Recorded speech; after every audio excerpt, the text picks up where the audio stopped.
Special treat Mahesh Narayanan stuff. വേണ്ട കള്ളത്തറൊന്നും പറയണ്ട. നമ്മളെ ലാലേട്ടനാണോ പിന്നെ വേറെ ഏത് മുതലേ വേണം? ലാലേട്ടൻ വന്നാണ് തിയേറ്റർ കത്തിച്ചത്. കൊല്ലണ്ട, അടുത്ത കേസിന് ഞാൻ ജയിപ്പിച്ചു തരാം. എന്തിനാണ് ശരിക്കും വന്നേന്ന് തോന്നിപ്പോയി. നല്ല വസ്ത്രം ഇട്ടിട്ട് വഷളത്തരം തന്നെയാണേ പറയണം. മമ്മൂട്ടി തൂക്കി വടം തൂക്കി, ബാക്കി ഫാദൊക്കെ കൊണ്ട് ഫഹദ് ചാക്കോച്ചനൊക്കെ എല്ലാരും കൊള്ളാം. അല്ല സാർ, ആളറിയാതെ വേണ്ട അഭ്യാസം നടക്കണ്ട. ഈ 125 കോടിക്കകത്ത് ഇതിനകത്ത് ഈ VFX ആണോ CG ആണോ അല്ലെന്നുണ്ടെങ്കിൽ ജെമിനി A ആണെന്ന് തോന്നുന്നു ചെയ്തത്. അതിനേക്കാളും കഷ്ടം നമുക്ക് വേണമെന്നുണ്ടെങ്കിൽ ജെറ്റൊക്കെ എടുത്ത് പറക്കാടെ. ഇപ്പൊ ഓരോരുത്തർക്കും തമ്പുരാൻ എന്തൊക്കെയാ നിരീക്ഷിച്ചു വെച്ചിരിക്കുന്നതെന്ന് ആർക്കറിയാം. ഹെൽമെറ്റ് നല്ലൊരു മൂവിയാണ്. 2020 പോലെ ഒരു മാസപടം പ്രതീക്ഷയാരും വരരുത്.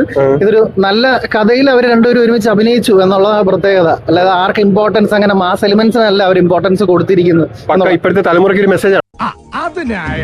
ഇതിനകത്ത് കയ്യടി കിട്ടിയ ഒരു സീൻ എന്ന് പറഞ്ഞാൽ ഈ 3 മണിക്കൂർ പടത്തിനകത്ത് മാക്സിമം പോയി കഴിഞ്ഞാൽ ചിലപ്പോൾ ഒരു 30 സെക്കൻഡ് കാണുമായിരിക്കും. നിങ്ങൾ പറയണ എന്ത് വേണമെങ്കിലും ചെയ്യാം, നാട്ടുകാരെ വിളിച്ചുകൂട്ടി നാട്ടിക്കരുത്. ആരും ഒന്നുമില്ല. പിന്നെ ആ ഒരു ക്യാരക്ടറിനകത്ത് അത്യാവശ്യം കുഴപ്പമില്ലാതെ ചെയ്തിരിക്കുന്ന ഫഹദ് ഫാസിൽ കുറച്ച് കൊള്ളാം.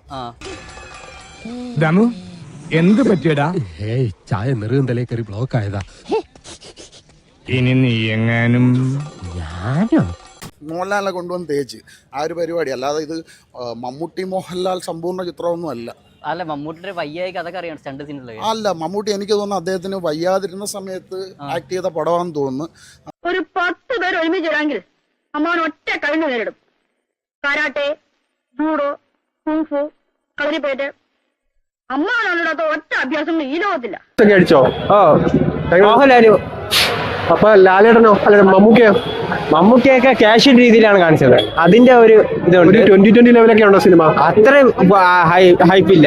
ഇത് ക്യാഷ്. അപ്പൊ അതും തീരുമാനമായി. എന്ത്? അല്ല, പറഞ്ഞു മറിയുകയും ചെയ്യാതെ അതും തീർന്നു. വെടിക്കെട്ടത്ര പോരാ, എന്നാലും അവസാനം പൊട്ടിയ ഗർഭം കലക്കി ഉഗ്രൻ.